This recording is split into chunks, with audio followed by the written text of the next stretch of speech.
So always happy to be in Germany. So thanks very much for the invitation, and thanks to all the organizers for the effort to organize this big conference. So today I will discuss some progress, some work in progress on some particular aspect I will discuss of ADS-CFT. There are lots of technicalities involved here, so I will try not to dwell so much on them, but try to tell you the main outcomes and the main ideas of the thing. This will imply that at some point I will present some formulas. Without their derivation, we'll try to discuss their physical meaning. Okay? So you might have realized that talks in this conference basically divide into types. Those talks that use a gravity solution to learn something about a quantum field theory at strong coupling, and other talks that try to take a quantum field theory and learn something with field theoretical results about a gravity solution. This talk belongs to this second type of presentations. I will be discussing something that basically using well-established quantum field theory, conformal field theory results tells you things about gravity backgrounds, and in particular helps you to understand or correct gravity backgrounds that otherwise would not be acceptable. So the particular example I will discuss today will be in the context of n=2 conformal field theories in 4 dimensions, but the technicalities repeat in different dimensions for conformal field theories. In this particular case, in this particular talk, I will focus on conformal field theories with 8 Poincaré supercharges. That's what you may call n=2. The talk, as I said, is mostly based on work in preparation, but it uses papers that I wrote in the last 2 years, particularly the last part. I wrote with some postdocs, students, and some faculty. Some of them are here in this audience. So let me start by a very incomplete picture of conformal field theories in different dimensions. There you can read the people who introduced the particular conformal field theory and the people who did a lot for their holographic description. I will focus on the 4-dimensional case. So the field theories I will discuss were introduced by Gaiotto. They are realized on Hanani-Witten setups that involve D4 branes, D6 branes, and Neve-Schwarzschild branes. And these people here did a lot for their holographic description. I know people in the audience are not necessarily familiar with this, so I'll try to discuss it in such a way that is understandable in one particular example. At any rate, all these different conformal field theories written there, they all share the following holographic structure. So because of the conformality, they all have an ADS.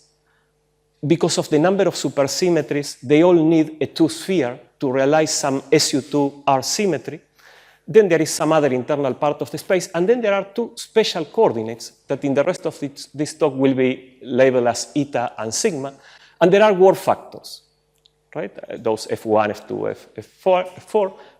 There are work factors. These work factors depend on those 2 coordinates. There are also characteristically Ramon and Neve-Schwarz fields. They all respect the isometries of that background. So just to be concrete, let me tell you what happens in the case of 4-dimensional conformal field theories with 8 Poincaré supercharges. So this problem was attacked in 2005 by Lin, Lurin, and Maldacena. They attacked the problem in M theory, in 11-dimensional supergravity. Let me present here, to avoid you many technicalities, let me present you the story in type 2A that is basically considering their situation once there is a U1 direction to reduce on. So what you have is a background with an ADS5 realizing the conformal symmetry in 4 dimensions.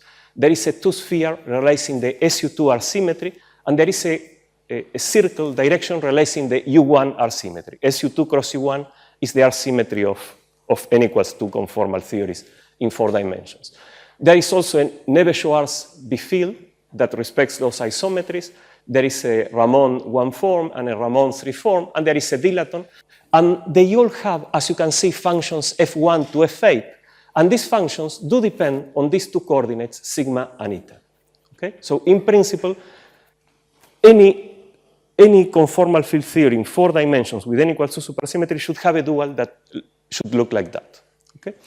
So what Lin, Lunia, and Maldacena did long ago was to impose that this background preserves n equals 2 supersymmetry. For this, they wrote the BPS equations, that they happen to be equations for these functions f1 to f8, and they happen to be partial, nonlinear, uncoupled differential equations. So it's a very complicated system to solve in general.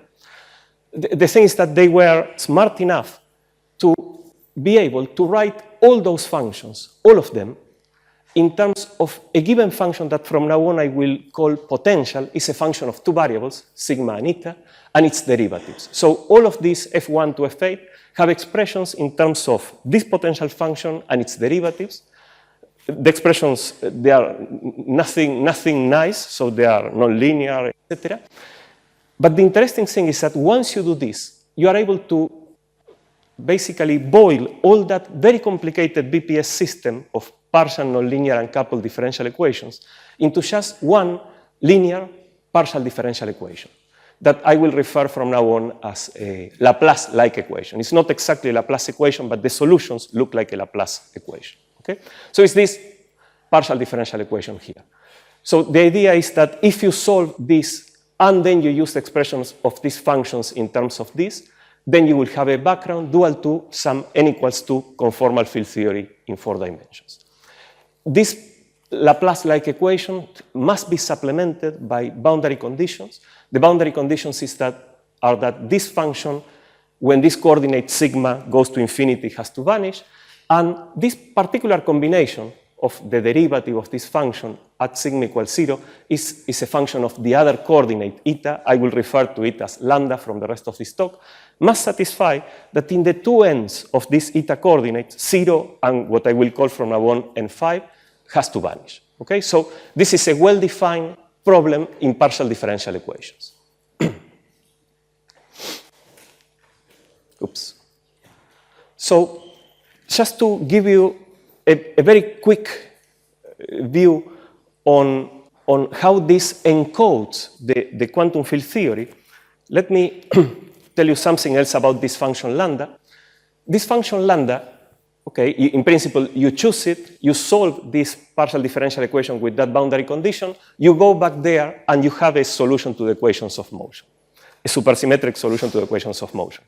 If you also impose that the fluxes of this background are quantized, then you discover that this function lambda has to have a very peculiar behavior, has to be piecewise continuous, and has to be convex. That means it has to be made out of straight lines that basically close in that way.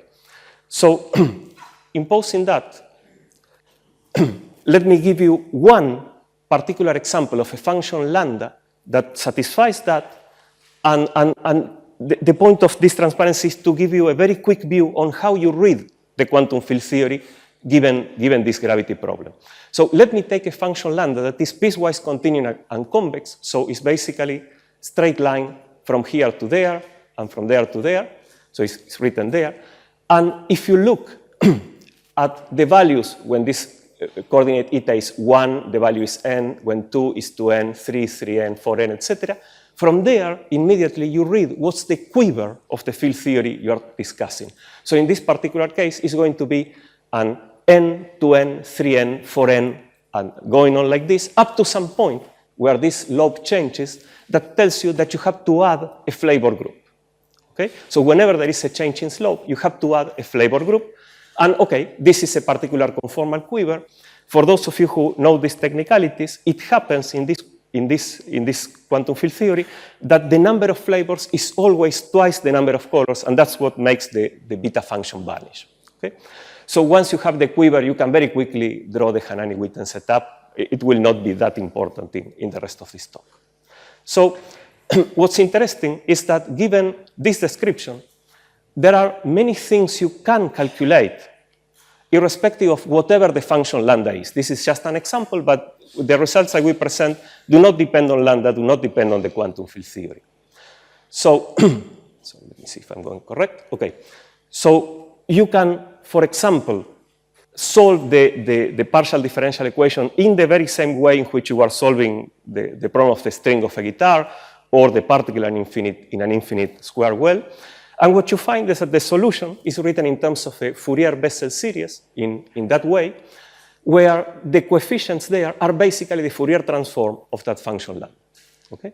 So the idea, just to make it clear, and from here we go on, the idea is then that you choose a function lambda satisfying these necessary conditions, you put it there, you calculate the Fourier coefficients, you go with that function b, you go back here, you calculate the functions f1 to f8. That thing is a solution to the equations of motion, and is dual to the quantum field theory that you will read from whatever is the function lambda you propose. Okay? So that's the idea of these setups. There are many things, as I said, that you can calculate irrespective of the function lambda, right? Irrespective of your choice of the function lambda.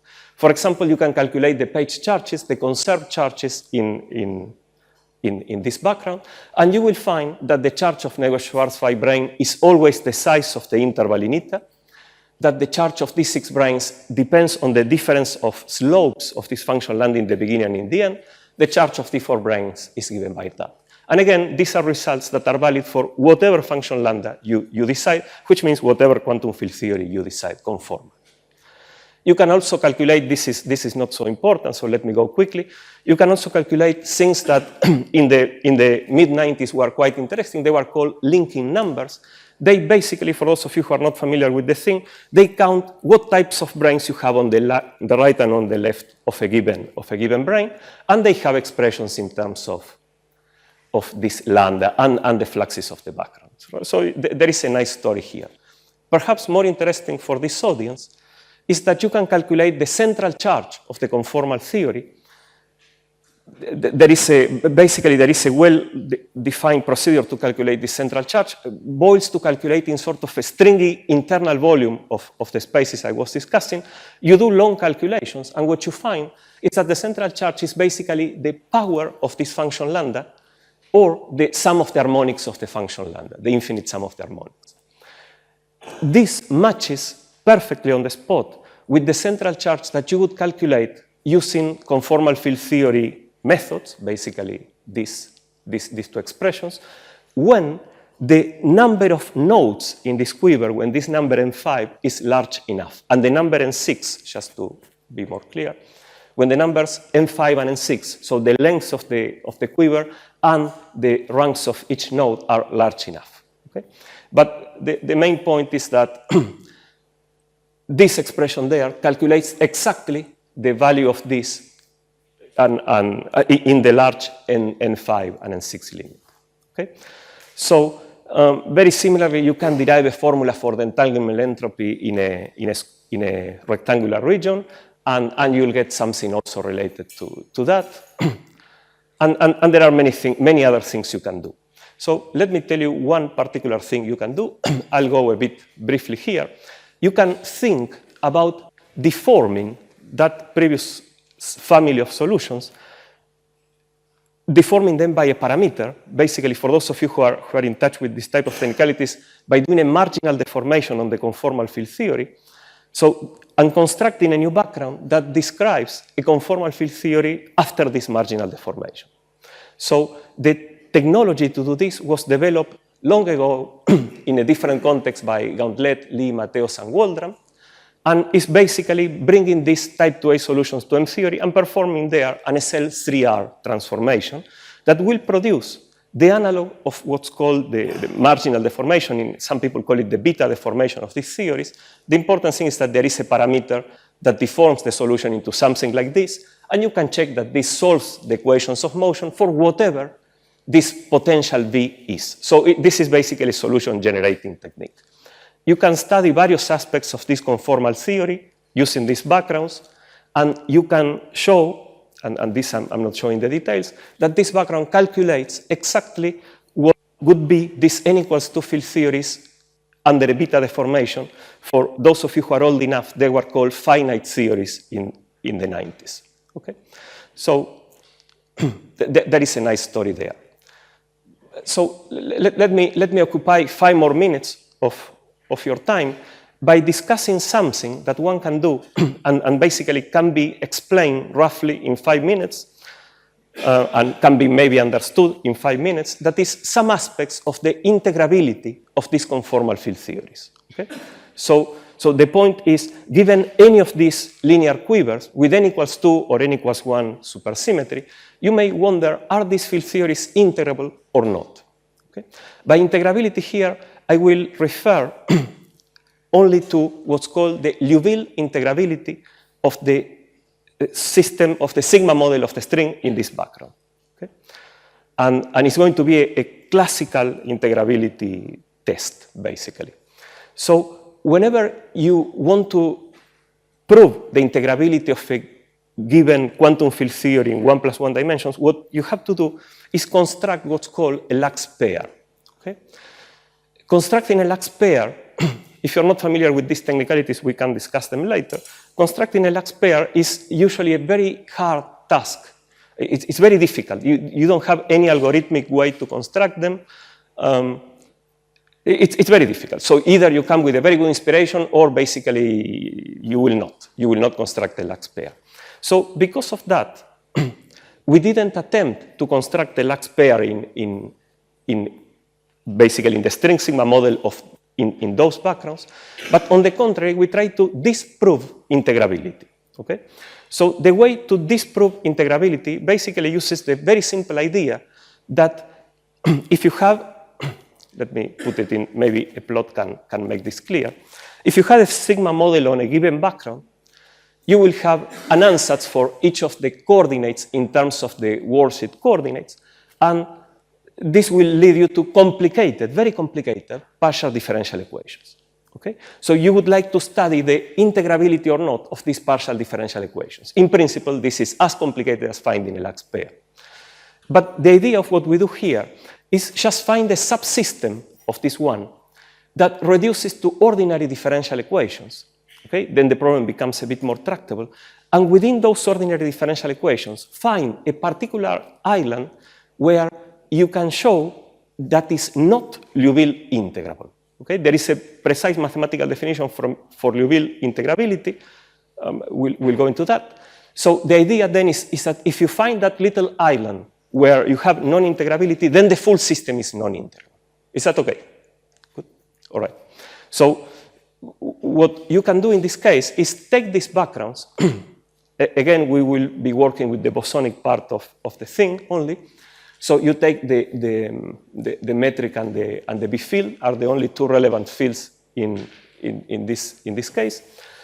And you will propose a string ansatz where basically the string is moving in the center of ADS, moving in those sigma and eta coordinates, moving in this coordinate, and then wrapping that coordinate and that coordinate. This may seem like an ansatz that why you are choosing this.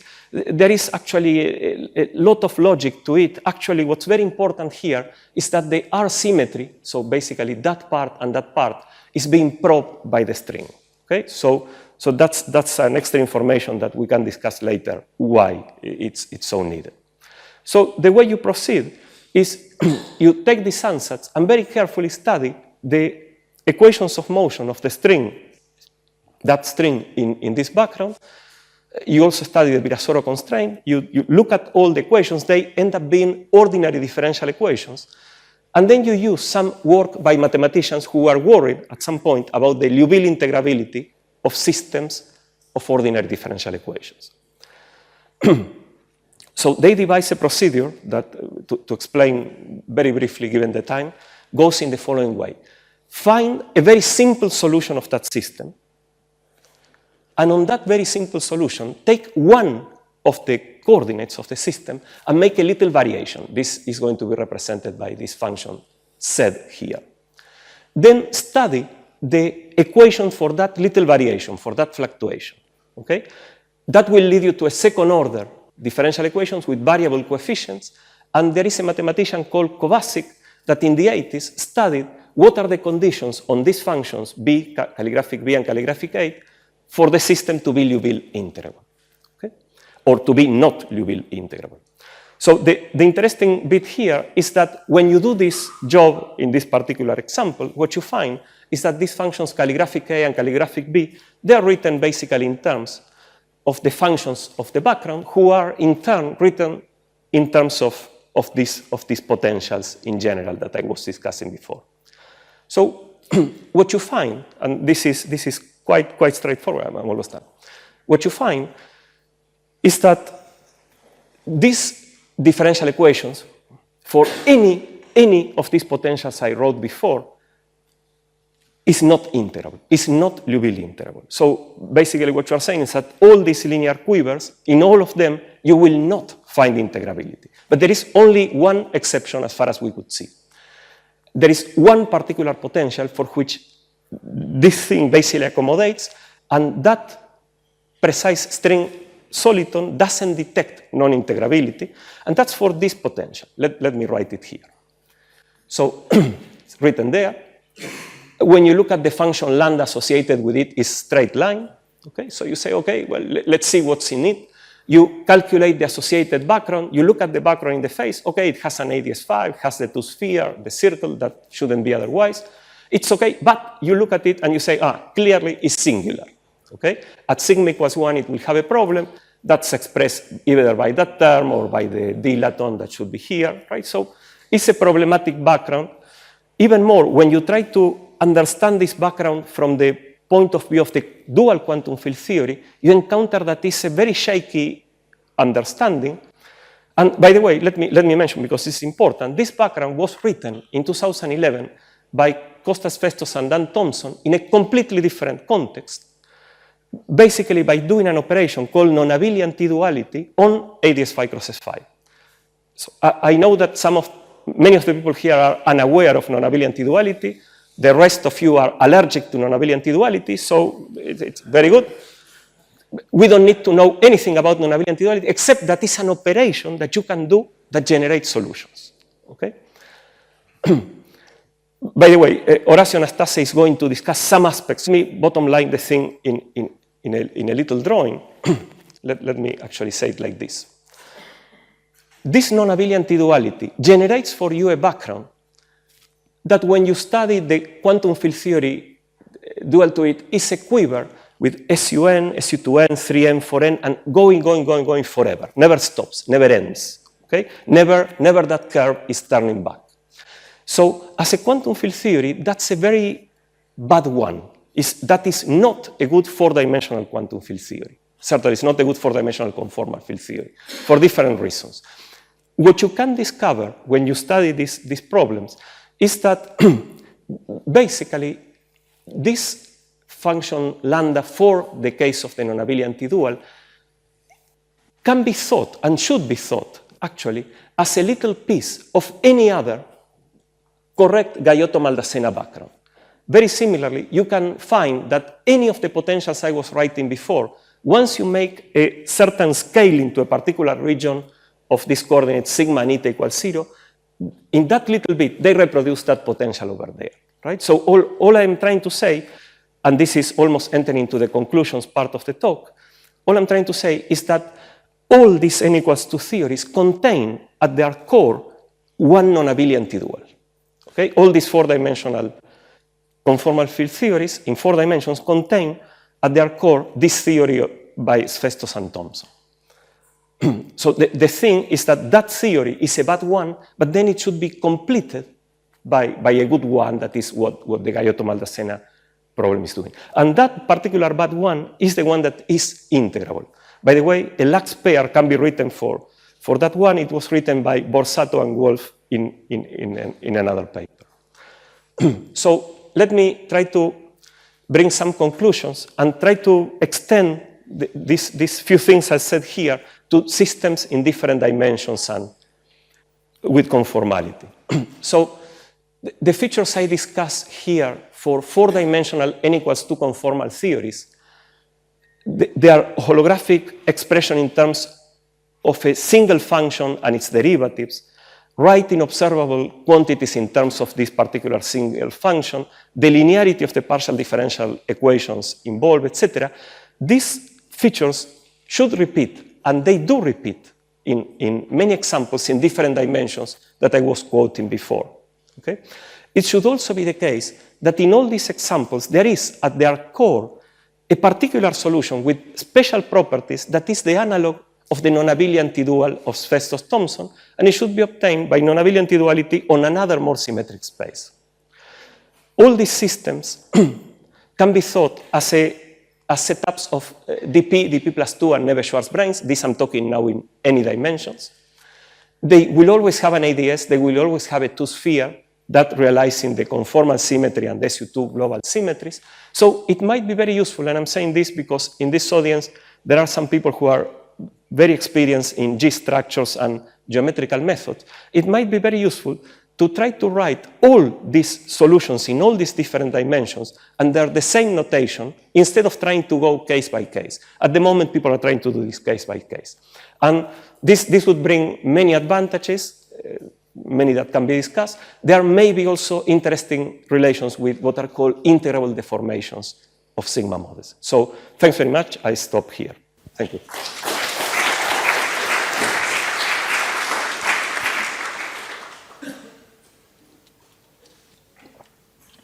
Kobe.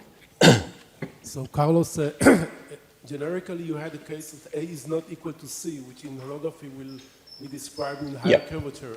Yep. But what Well, no. In this part, okay, very good. Let me repeat the question and then let me ask you the question. Kobe is saying that I have in general A different from C. In the holographic limit, A and C will coincide. You can check that A and C will coincide. Well, you know that from holography, but when M5 and N6 go very large, whatever expression you calculate for A and C in here,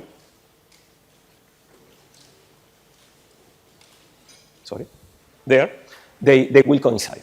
Okay, so the number of vectors, the number of hypers will accommodate in their powers of NC and N6 and N5, such that those two expressions will coincide, and will coincide with this expression. So that is what I can check.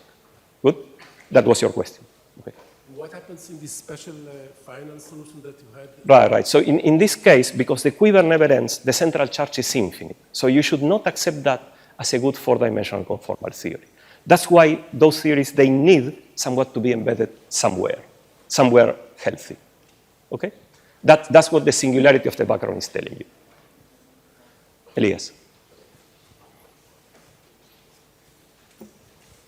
What is the interpretation of the eta coordinate, and what does it mean, the scaling limit, in terms of what the branes do? Very good, very good.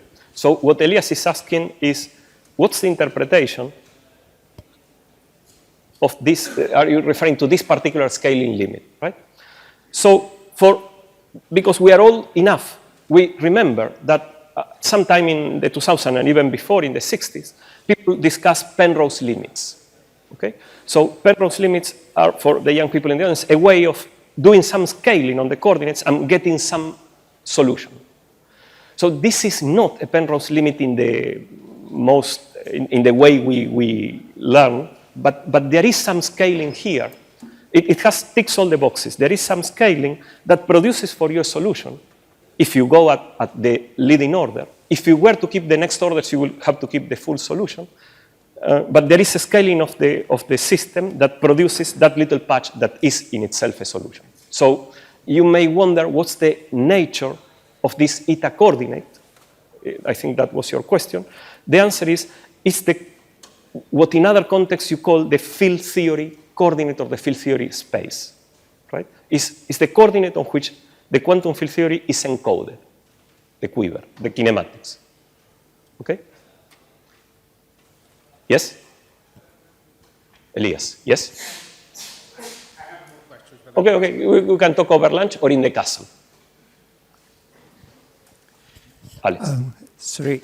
So have you thought about finite temperature deformations of your solution? Yeah, and if so, is it Hagedorn? Very good, very good. Let me tell you some. So what Alex is asking is, have I thought about finite temperature deformations of these solutions? In this particular solution, you can find very nicely a black hole in there. It will work, right? So this, as you know, the black hole in ADS5, it works, okay? So you may say, then I go to this more generic, backgrounds there, and a black hole in ADS will keep on working. Of course, we'll break supersymmetry.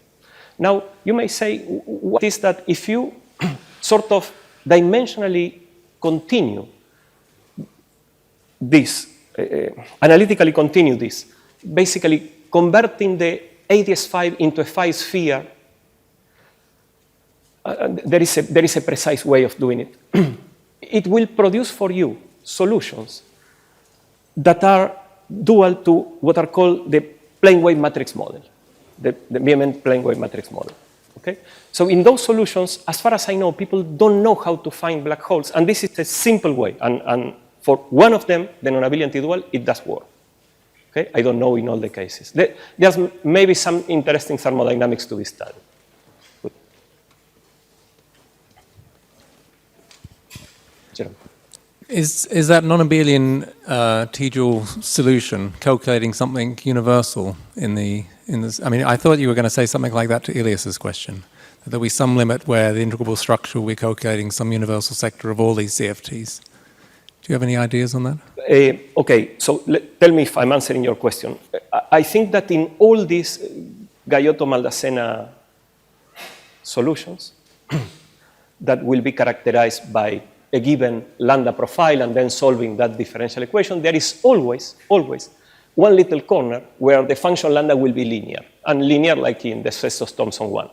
If you take this generic potential, there is a zoom-in where all these potentials will give you the Festos-Thomson one. So this field theory is within all of the Gayotto-Maldacena field theory, always one little corner where the function lambda will be linear, and linear like in the Festos-Thomson one.